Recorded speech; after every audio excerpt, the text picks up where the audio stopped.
وَإِن طَلَّقْتُمُوهُنَّ مِن قَبْلِ أَن تَمَسُّوهُنَّ وَقَدْ فَرَضْتُمْ لَهُنَّ فَرِيضَةً، اور اگر دوسری شکل یہ ہے کہ تم نے طلاق دی ایسی بیوی کو کہ جس کو تم نے چھوا تو نہیں ہے لیکن مہر مقرر ہو چکا تھا، فَنِصْفُ مَا فَرَضْتُمْ،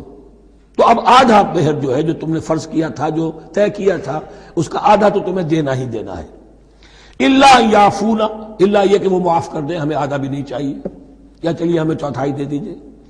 او یعفو الذی بیدہ عقدۃ النکاح، یا وہ اس کے اندر جو ہے سخاوت سے کام لے کہ جس کے ہاتھ میں نکاح کی گرہ ہے، گرہ تو مرد کے ہاتھ میں وہ کھول سکتا ہے، عورت طلاق دے نہیں سکتی، لہذا کیوں نہ ایسا کرو کہ تم پورا ہی مہر دے دو۔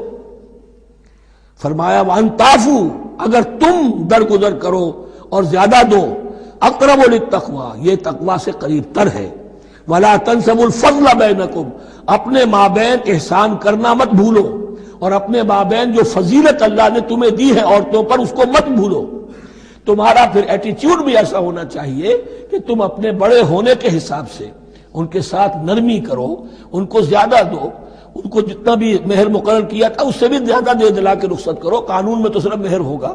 البتہ قانون یہی ہے کہ اگر انہیں چھوا نہیں ہے، مقاربت نہیں ہوئی ہے، لیکن یہ کہ مہر مقرر ہو چکا تھا تو آدھا مہر تو لازماً دینا ہے،